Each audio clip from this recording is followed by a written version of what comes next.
So ngayon guys, ang agenda natin for today ay gagawa tayo ng interview dito sa Colegio de San Bartolomé de Novaliches. Sino yun?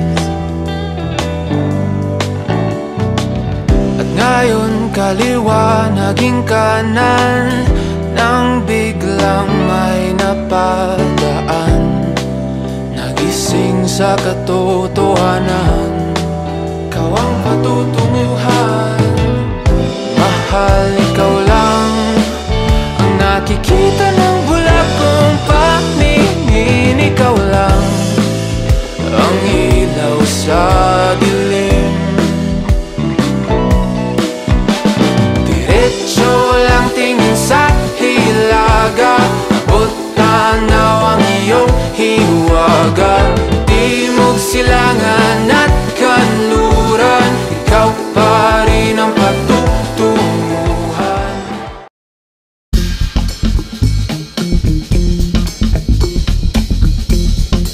So good afternoon ma'am.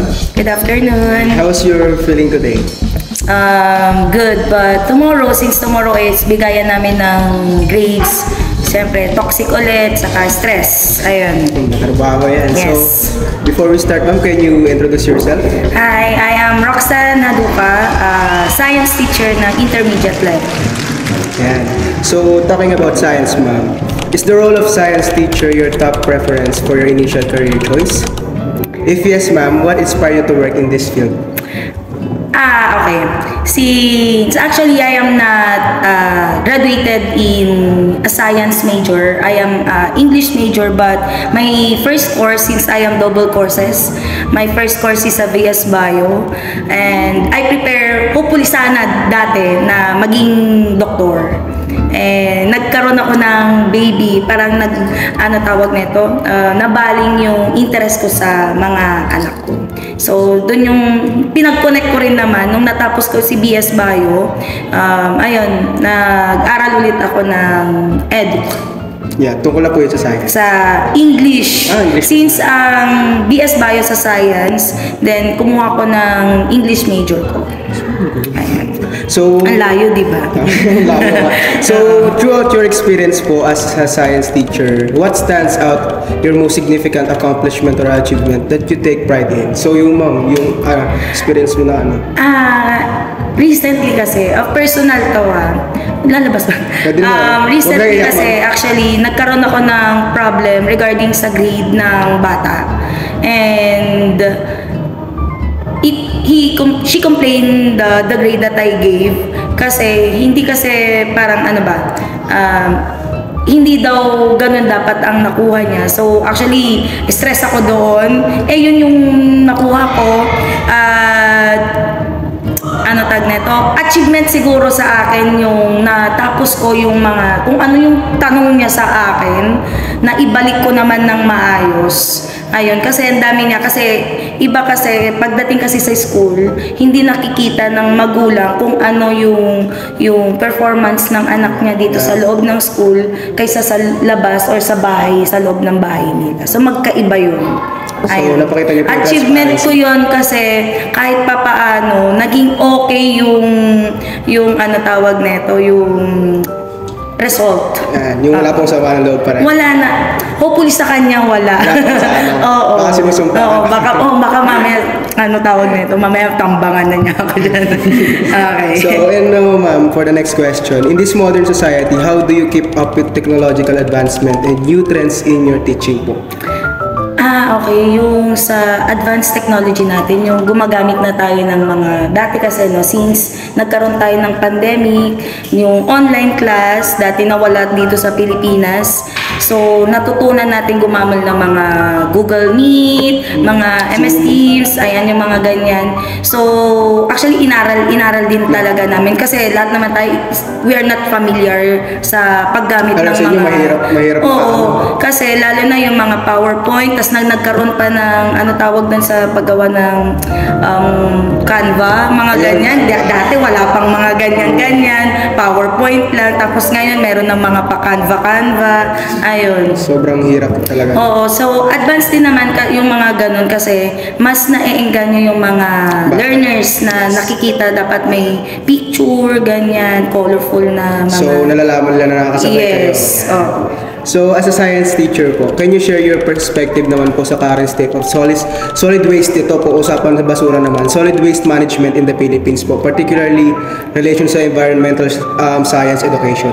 Okay, since topic ko kasi yan nung last quarter, ang tanong ko kasi sa kanila, ang isa sa mga tanong ko is the Ilog, Pasig, and ano tawag nito, yung Manila Bay dito sa ano natin na tinabunan. Anong mas okay sa inyo? Yung noon o ngayon? So, dati kasi sa government natin, mas gusto nila maganda and the rest is ayaw. So, kasi yung mga recycled kasi na materials natin, pwede pa natin talagang gamitin eh. Actually, nagpa-project ako. One of my project is that one, yung nakikita natin doon, na flower na galing recycled. They use recycled material. Sabi ko, invest na itapon nila yung mga recycled, like yung plastic bottle nila na iniinuman nila. Why not na gamitin natin gawin natin na mga pencil holder. Ayan yung mga... Yung mag-focus sila sa pagpapaganda ng lugar. Yes, totoo. Mag-focus sila sa sustainability and sa recycle gun. At ini-implement ko din sila sa bahay nila, not sa school lang.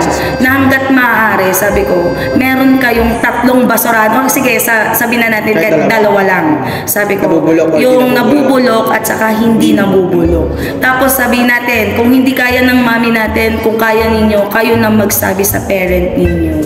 Kasi malaking tulong yun sa mga basurero natin. Na imbes na ganito, pupulutin pa. Kasi minsan ng mga basurero natin, na pag-mimix ang mga sa atin sa bahay. Kunwari, isa lang yung trash can natin, then may nabasag na baso or something, mabububog.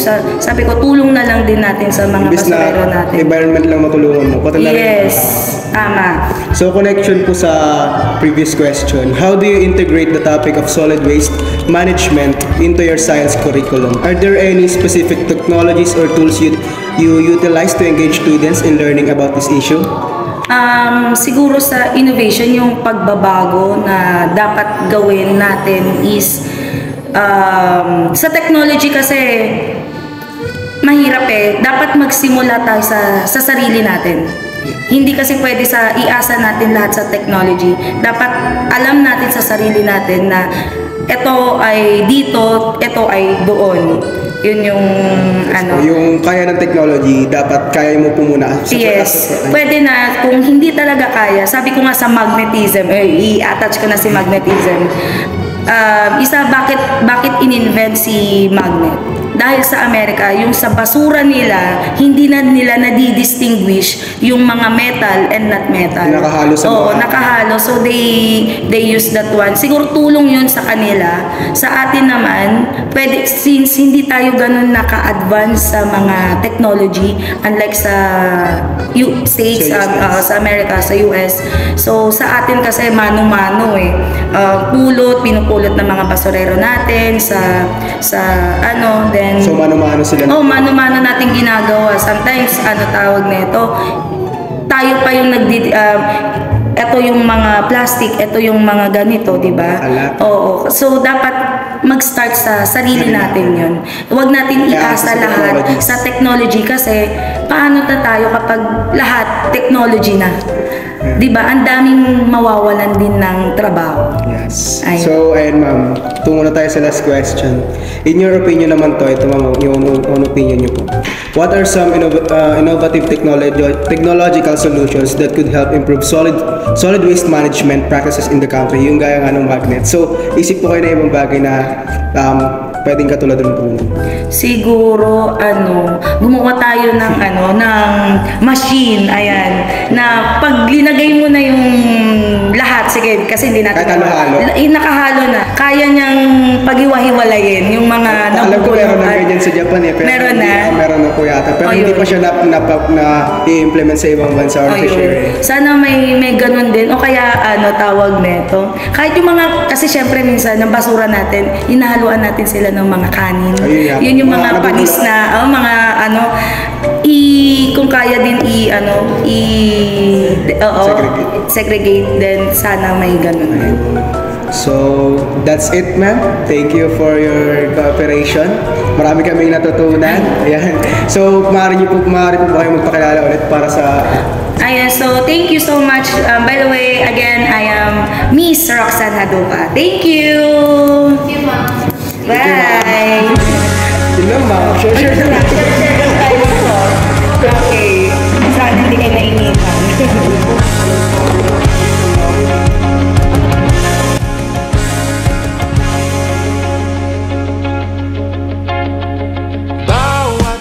Okay, so guys, ayan.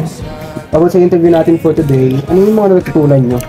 So in terms of the question, how do you keep up with technological advancement and new trends in your teaching? So as what ma'am have said earlier na noong pandemic, hindi lang yung mga students ang nag-aral at natuto sa advancement ng technology na meron tayo ngayon. Like kay ma'am na teacher siya, na-keep up niya yung technology since online lahat and hindi gaya noon na mano-mano yung visual aids nila, like sinusulat pa nila sa Manila paper or cartolina. Ngayon, natuto sila na gumamit ng Canva or mag-online PPT, which is nakaka-help sa kanila and mas mapapadali yung gawain nila. Pati yung yung in-emphasize ni ma'am na kaninang sinasabi niya is yung Canva. Parang yung Canva mas yung mga students nag-enjoy sila sa mga visualize, sa mga effects, ganyan. Tapos, sa mga elements. Kasi 'di ba yung PowerPoint boring? Yes.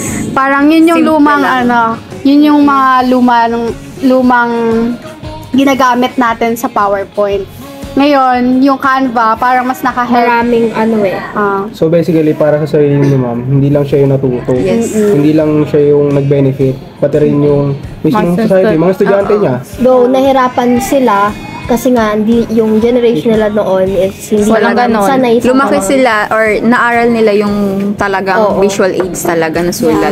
Yeah. Pero siguro mas madali siya ngayon no kasi dati parang nakakapagod yun no, parang araw-araw, iba-iba, tapos pagagandahin mo pa lalo na pag Tapos elementary. meron pa yung makaluma talaga yung Manila paper. Oo, yun. Di ba? Tsaka diba, sinabi niya na hindi siya marunong gumawa dati ng mga ganun. Nasanay siya sa mga visual aids. Kaya nga natuto Ang sila. ironic naman. kasi, science teacher siya. Science teacher siya, diba? Tapos, in terms of text, medyo ayun yung mga, medyo natin eh. Ano yung tawag dun?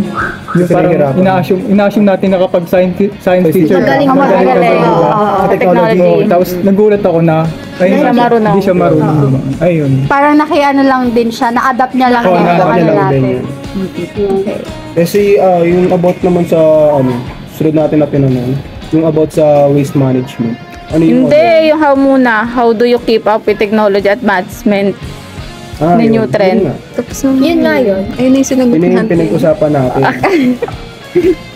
So yung next naman yung natutunan nyo dun sa Solid waste sa solid waste management. Yung sinabi niya na anong masasabi nyo, ano mas maganda yung dati o yung ngayon, nung pinag-usapan niya, ay binanggit niya is yung about sa Manila Pasig. Bay and Pasig. Pasig. Oo.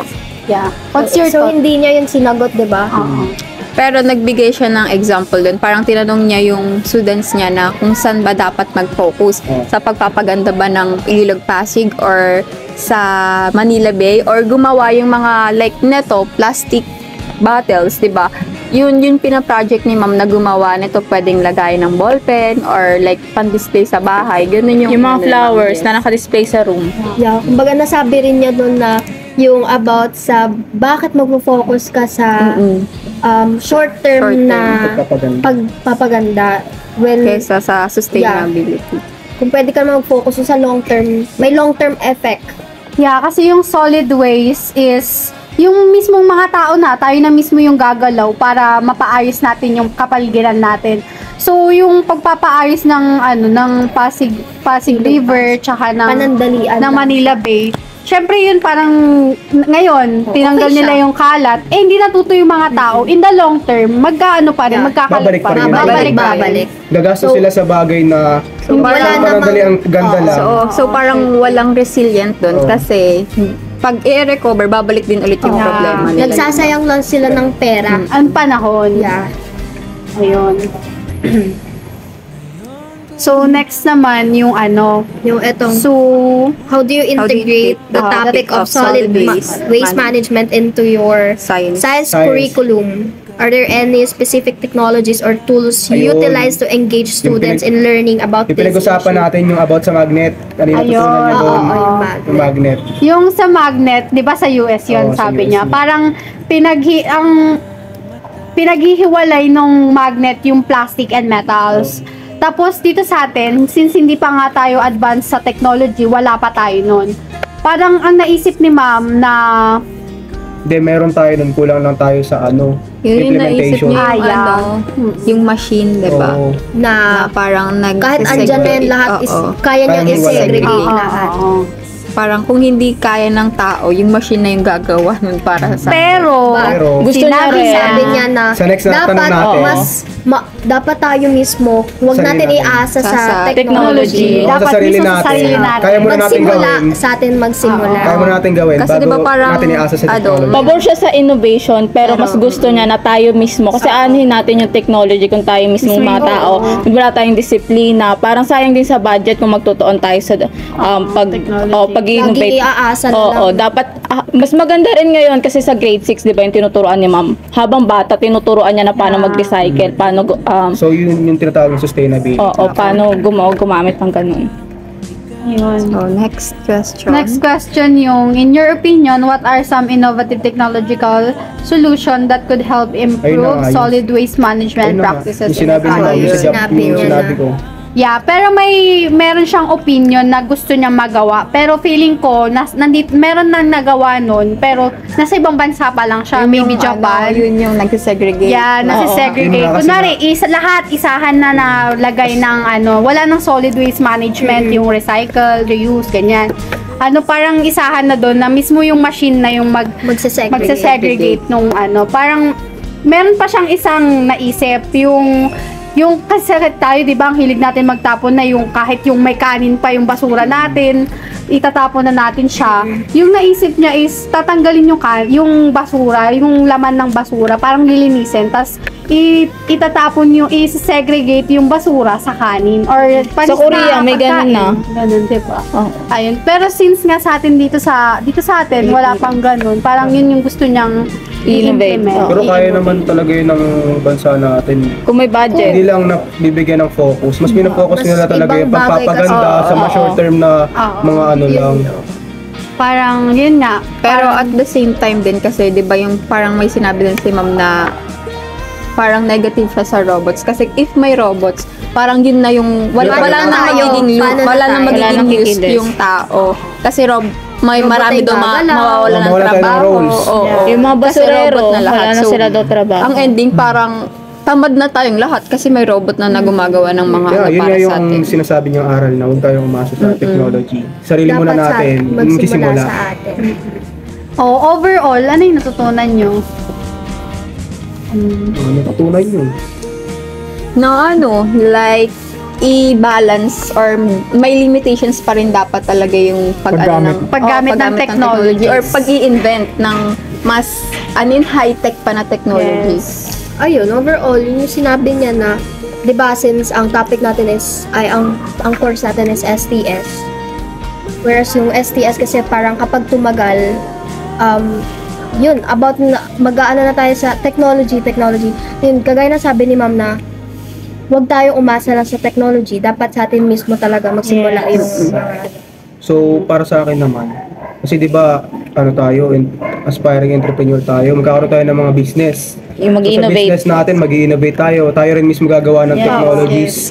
So, dapat sa atin yung magsisimula yung pagbabago ng isip na di tayo aasa sa technologies. Tayo yung gagawa, So parang pero tayo yung bibigyan natin mag-lead. sila ng limitation. Kasi as future leaders din, 'di ba? Dapat yun din yung ina-apply din natin sa sarili natin, pati sa mga co-workers natin. Yes. Sa society mismo, sa environment na nakapaligid sa atin. Yun lang. Okay, That's all. Thank you. Thank you po.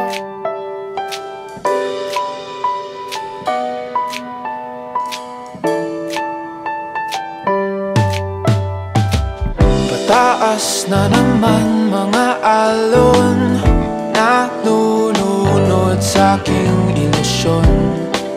Ba't ganon? Sino yun? At ngayon kaliwa naging kanan nang biglang may napadaan. Nagising sa kato